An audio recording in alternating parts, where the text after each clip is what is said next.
Good morning student, good morning. Myself Kailash Chotiya, मेरा नाम कैलाश चोटिया है। जैसा कि बच्चों आप मेरे से परिचित हैं और जो हमारा रघुनाथ स्कूल जो रतनगढ़ का सबसे बेस्ट स्कूल है, सबसे अच्छा स्कूल है, सबसे फेमस स्कूल है, उसकी ओर से आपको घर बैठे ऑनलाइन क्लासेज उपलब्ध करवाई जा रही है। उन ऑनलाइन क्लासेज में मैं कक्षा 12 में आपको बीएम या व्यवसाय अध्ययन है वो पढ़ा रहा हूँ। कल हमने जो बीमा के क्षेत्र में होने वाले जो सहायक कार्य है उनके बारे में बताया था। इसमें मैंने आपको 4 बिंदु बताए थे। अंतिम बिंदु है कार्य क्षमता में वृद्धि। जो हमारा 13वां अध्याय है बीमा एक सामान्य परिचय, वो हमारा अध्याय है वो चल रहा है। कल मैंने आपके बीमा के सहायक कार्य के बारे में बताए थे, उसके 4 बिंदुओं का अध्ययन करवाया था। उसका जो चौथा बिंदु है कार्य क्षमता में वृद्धि। तो बीमा क्या करता है? मनुष्य और उसकी संपत्ति के विनाश के कारण जो होने वाला जो तकलीफ है, हानि है, संपत्ति के नष्ट होने, आग में जलने, दुर्घटना होने, ऐसी स्थिति में जो उसको चिंता या जोखिम या टेंशन रहती है, इसके कारण यदि वो बीमा करवा लेता है या प्रीमियम का भुगतान करता है, बीमा पॉलिसी ले लेता है, तो वो चिंता, वो तनाव, टेंशन, स्ट्रेस से दूर होकर एक चिंता रहित, एक चिंता विहीन जीवन व्यतीत करता है। क्योंकि कहा गया है कि चिंता है वो चिता के समान है, टेंशन वो इंसान को खोखला कर देती है। यदि व्यक्ति की किसी प्रकार का कोई चिंता नहीं है, कोई टेंशन नहीं है, यदि बीमा करवा के उसने चिंता या टेंशन या जोखिम को बीमाकर्ता को स्थानांतरित कर दिया है, तो वह चिंताओं से राहत मिल जाती है। चिंता रहित तो व्यक्ति, आपको पता है, जिसको टेंशन नहीं होगा वो शारीरिक और मानसिक रूप से स्वस्थ रहता है, वो ज़्यादा जीता है, उसकी आयु लंबी होती है, फलस्वरूप उसकी कार्य क्षमता में वृद्धि होती है और जिसका लाभ है वो संपूर्ण समाज को मिलता है।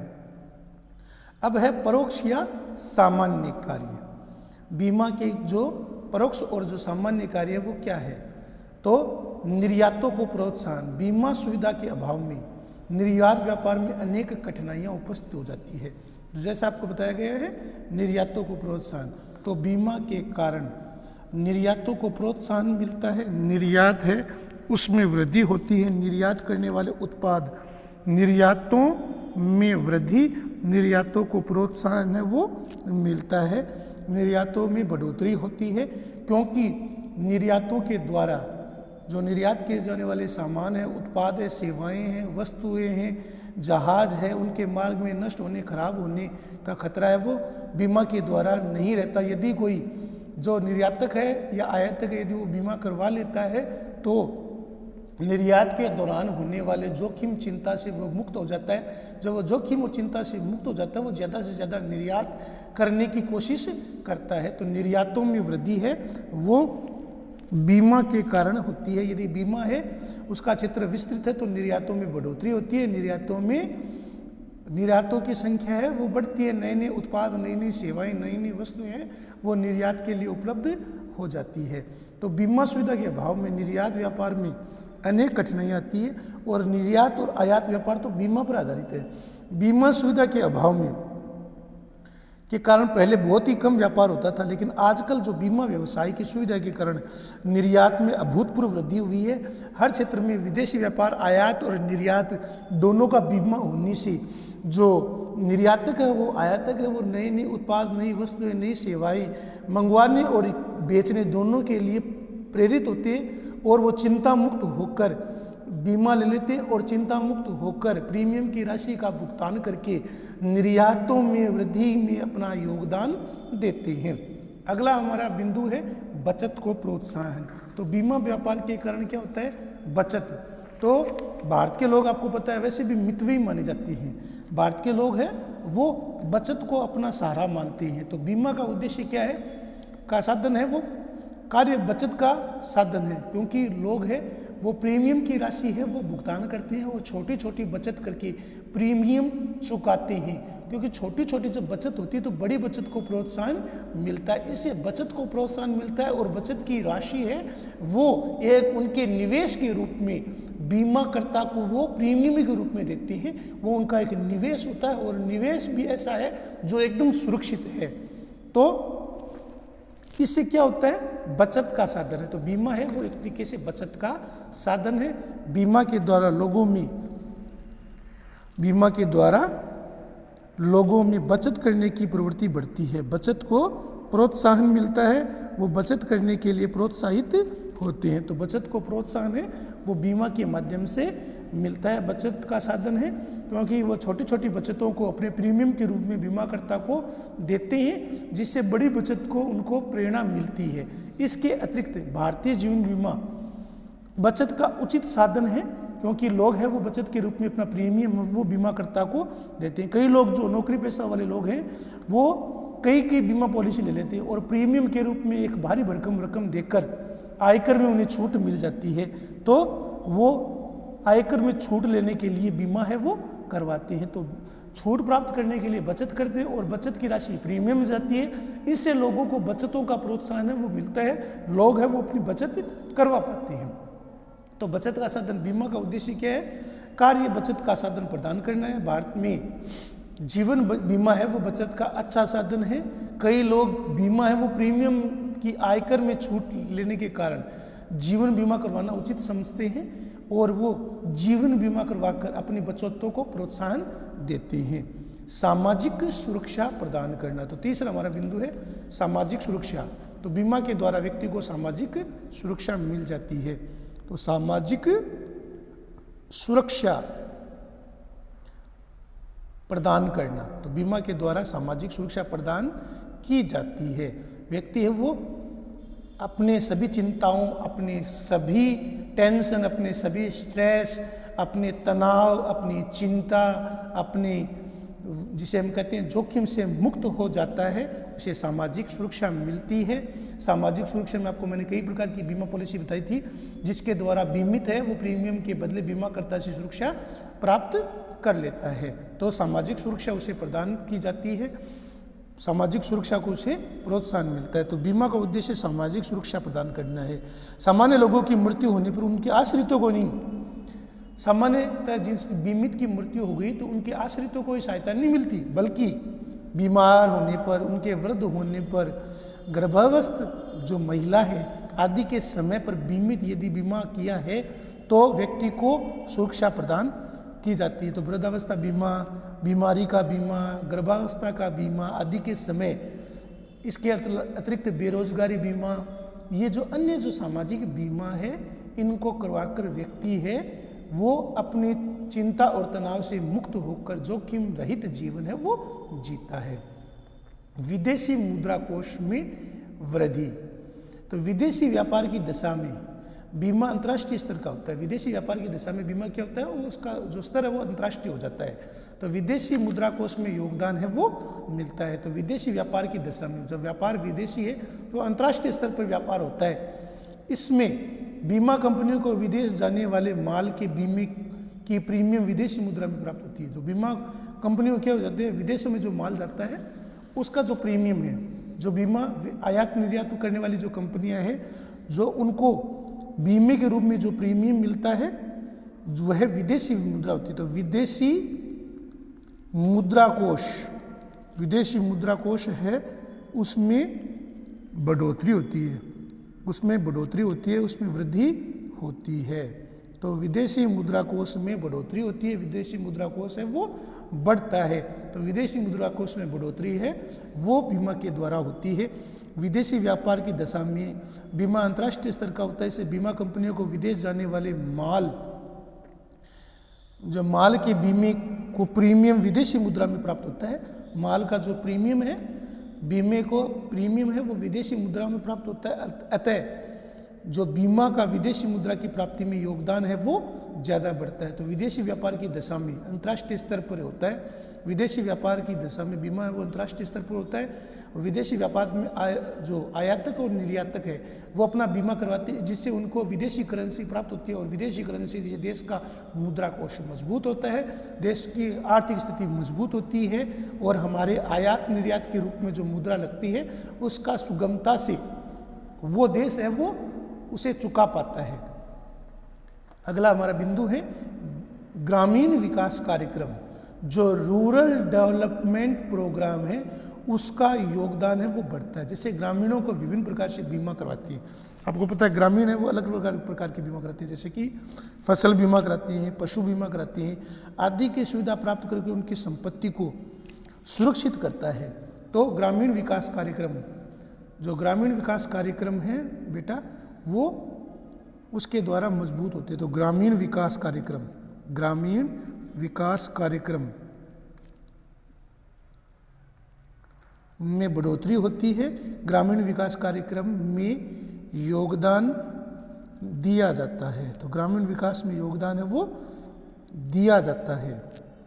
जो बीमा कंपनी है वो क्या करती है, जो प्रीमियम के रूप में उसे धनराशि मिलती है उसका प्रयोग वह ग्रामीण क्षेत्रों में विकास के लिए, जो कोऑपरेटिव सोसाइटी है, जो अन्य बैंक है उनके माध्यम से वह जो ग्राहक उनको ऋण उपलब्ध कराती है, इसे ऋण उपलब्ध होने से लोगों को जो धनराशि वो मिलती है जिसका प्रयोग है वो ग्रामीण क्षेत्र में अर्थव्यवस्था को मजबूत करने के लिए करती है। तो ग्रामीण में विभिन्न प्रकार के बीमा, जैसे फसल बीमा होती है, पशु बीमा होती है, इन बीमाओं का लाभ लेकर जो ग्रामीण है वो बीमा ले लेते हैं, बीमा के द्वारा प्रीमियम भरते हैं और जो बीमा कंपनियां होती हैं उनकी फसल खराब होने पर या पशुधन या पशु की मृत्यु होने पर जो उनको बीमा राशि मिलती है या प्रीमियम या मैच्योरिटी के ऊपर जो राशि मिलती है, या फिर जो यदि पशु की मृत्यु हो जाए या फसल खराब हो जाए तो उनको राशि मिल जाती है, जिससे ग्रामीण विकास है उसको बढ़ावा मिलता है। लोग ज़्यादा से ज़्यादा खेती की ओर, ज़्यादा से ज़्यादा पशुधन या डेयरी फार्मिंग की ओर है वो जाते हैं, जिससे कि अर्थव्यवस्था मजबूत होती है, लोगों के पास पैसा आता है, लोगों के पास जो पैसा आएगा तो क्रय शक्ति बढ़ेगी, ऋण लेने की लोग ऋण लेंगे और ऋण के रूप में ऋण लेकर वे अपनी अर्थव्यवस्था को मजबूत कर पाएंगे। तो अब हम बीमे की आवश्यकता के बारे में पढ़ेंगे। तो अब जैसा मैंने आपको बताया है ग्रामीण विकास कार्यक्रम में योगदान दिया जाता है क्योंकि ग्रामीणों को खरीफ बीमा और फसल बीमा, इसके अतिरिक्त पशुधन बीमा करवाकर वो अपने जीवन को सुरक्षित कर सकते हैं। अब हम बीमे की आवश्यकता और महत्व के बारे में देखेंगे। मनुष्य के जीवन में जितनी अधिक अनिश्चितता बढ़ती जा रही है, जितना जोखिम बढ़ता जा रहा है, जितना जोखिम की संभावना बढ़ती जा रही है, उतना ही बीमा का महत्व बढ़ता जा रहा है। आज का आपको युग पता है, आज का युग है वो तकनीकी युग है, वैज्ञानिक है, मशीनी युग है, जहाँ विभिन्न प्रकार के खतरे हैं, विभिन्न प्रकार के जोखिम है जिसमें व्यक्ति जीवन व्यतीत कर रहा है। दूसरी ओर जो जोखिम से चिंता है उसे हमेशा रहती है, तो व्यक्ति चिंता रहित होना चाहता है और चिंता रहित होने के लिए वो बीमा लेता है। तो जितने जोखिम की संभावना उतना बीमा के क्षेत्र में वृद्धि होती है। तो वहीं दूसरी ओर इससे क्या उत्पन्न होने वाले जोखिम से सुरक्षा की चिंता उसे निरंतर सताती है। अतः प्रत्येक व्यक्ति जोखिम और अनिश्चितता से घिरा हुआ और चिंता रहित होना चाहता है। बीमा उसे उबरने का सबसे आसान साधन है, जिसके बीमा करवाकर पॉलिसी लेकर वह बीमाकर्ता को प्रीमियम का भुगतान करके जोखिम, संकट, कष्ट आदि से मुक्त रहकर चिंता रहित, स्ट्रेस रहित वह जीवन जीता है। क्योंकि चिंता वो चिता के समान है। चिंता रहित व्यक्ति ज़्यादा स्वस्थ होता है, ज़्यादा लंबे जीवन जीता है। इस कारण बीमा का महत्व एक परिवार और राष्ट्र तक ही नहीं है, बल्कि इससे संपूर्ण राष्ट्र का भी प्रभाव पड़ता है। अतः प्रत्येक इसका महत्व है संपूर्ण राष्ट्र के प्रत्येक क्षेत्र में। आज प्रत्येक व्यक्ति चिंता मुक्त होकर रहना चाहता है, मानसिक शांति चाहता है, स्ट्रेस रहित जीवन चाहता है। स्ट्रेस, टेंशन, डिप्रेशन में जल्दी व्यक्ति आ जाता है। ऐसे में उसके पास अपने भावी जो जोखिम है, अनिश्चितता, उसे सुरक्षा का एकमात्र उपाय क्या है? बीमा। तो उसे हर व्यक्ति है वो चिंताग्रस्त है, अनिश्चितताओं से घिरा, उसको टेंशन रहती है, स्ट्रेस रहती है, बीमार होने, मरने या दुर्घटना होने, दुकान के जलने, आग लगने, सर्किट होने या बाढ़ आने, भूकंप आने का जोखिम है, वो फसल के खराब होने, इसके अलावा पशुधन के मरने का, इस प्रकार का हर प्रकार का जोखिम रहता है। वो इन चिंता और जोखिम से मुक्ति चाहता है और चिंता और जोखिम से मुक्ति का एकमात्र साधन क्या है? बीमा। एकमात्र साधन क्या है? तो चिंता और तनाव से मुक्ति का साधन, चिंता एवं तनाव से मुक्ति का साधन, मुक्ति का साधन बीमा है। तो बीमा क्या है? चिंता और तनाव से मुक्ति का साधन है। चिंता और तनाव से मुक्ति के लिए बीमा एक प्रभावी विकल्प है। प्रोफेसर डीना डेल ने एक छोटे से वाक्य के जरिए इसकी उपयोगिता को स्पष्ट किया। उन्होंने लिखा है कि आधुनिक विश्व में कोई भी व्यक्ति बीमा के बिना रह ही नहीं सकता। आधुनिक विश्व में, क्योंकि दुनिया है वो जोखिम और अनिश्चितता से घिरी हुई है।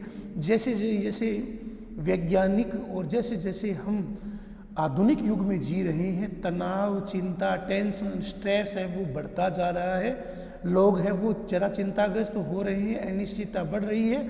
अतः इन अनिश्चितता से मुक्ति का एकमात्र साधन क्या है? बीमा। तो प्रोफेसर डीना डेल ने सही लिखा है कि आधुनिक संसार में, आधुनिक विश्व में शायद ऐसा कोई व्यक्ति नहीं है जो बीमा के बिना नहीं रह सकता। कोई भी संसार में ऐसा कोई शायद व्यक्ति मिले जो बीमा के बिना रह सकता है, अर्थात बीमा के बिना नहीं रह सकता। विश्व के एक महान राजनीतिज्ञ सर विंस्टन चर्चिल ने बीमा के महत्व को बताया। क्या बताया था उन्होंने? क्या कहा था विंस्टन चर्चिल ने? यदि उन्होंने कहा था, यदि मेरा बस चले तो मैं प्रत्येक घर के द्वार पर, दरवाजे पर अंकित करा दूं कि बीमा कराऊं। तो जैसे विंस्टन चर्चिल ने बीमा के महत्व को अधिक स्पष्ट किया है। उन्होंने कहा था कि यदि मेरा बस चले तो हर घर के द्वार पर, हर घर के दरवाजे पर मैं यह अंकित करवा दूं, मोटे मोटे अक्षरों में अंकित करा दूं कि बीमा करवाऊं। तो चर्चिल ने क्या कहा था बीमा के बारे में? चर्चिल ने बीमा के बारे में कहा था कि यदि मेरा बस चले तो मैं प्रत्येक घर के दरवाजे पर अंकित कर दूं कि बीमा कराओ, बीमा करवाइए, बीमा कराओ। बीमा का महत्व बहुत अधिक स्पष्ट है, इसलिए चर्चिल ने कहा कि मैं प्रत्येक घर के दरवाजे पर अंकित कर दूं कि बीमा कराओ। इतना अधिक महत्व है वो बीमा को दिया गया है। इन कथनों से स्पष्ट है कि बीमा सामाजिक सुरक्षा प्रदान करता है व्यक्ति को, उसकी बेरोजगारी भत्ता, स्वास्थ्य बीमा, इसके अतिरिक्त उसे वृद्धावस्था बीमा, बीमार होने पर इसके अतिरिक्त उसे वृद्धावस्था पेंशन आदि है वो उसकी सुविधा मिलती है। इतने कथनों से स्पष्ट है कि बीमा सामाजिक सुरक्षा प्रदान करता है और आर्थिक विकास का मार्ग प्रशस्त करता है। बीमा है वो आधुनिक सभ्यता और प्रगति का प्रतीक है। आधुनिक सभ्यता और प्रगति है वो बीमा के द्वारा संभव हो सकती है। व्यवसाय के क्षेत्र में, व्यवसाय का जो क्षेत्र है उस क्षेत्र में बीमा के महत्व को स्पष्ट करते हुए लॉर्ड हार्ड्रिक ने क्या लिखा था कि बीमा के बिना व्यवसाय का संचालन असंभव है। लॉर्ड हार्ड्रिक ने बिल्कुल सही लिखा है कि बीमा के बिना कोई व्यवसाय है वो सफल नहीं हो सकता। तो बीमा के बिना कोई भी व्यवसाय बीमा के बिना कोई भी व्यवसाय है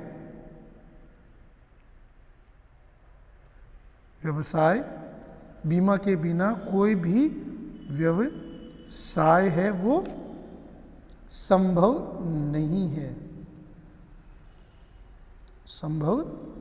तो बीमा के बिना कोई भी व्यवसाय है वो संभव नहीं है। तो बीमा के बिना कोई भी व्यवसाय है वो संभव नहीं हो सकता। तो बीमा है वो उपयोगी है, बीमा के बिना कोई भी व्यवसाय है वो चल नहीं सकता। तो लॉर्ड हार्ड्रिक ने भी सही लिखा है कि बीमा के बिना कोई भी व्यवसाय है वो संभव नहीं है। तो परिवार के लिए, समाज के लिए, राष्ट्र के लिए, सभी वर्गों के लिए बीमा का महत्व है। बीमा के महत्व को हम निम्नलिखित बिंदु से समझेंगे। तो मैंने जो आज आपको लिखाया है, टिक कराया है, अंडरलाइन कराया है और मैंने खुद ने लिखा है। इन पॉइंटों को आपको लिखना है, याद करना है, समझना है, अंडरलाइन करना है। ये आपका होमवर्क है। धन्यवाद।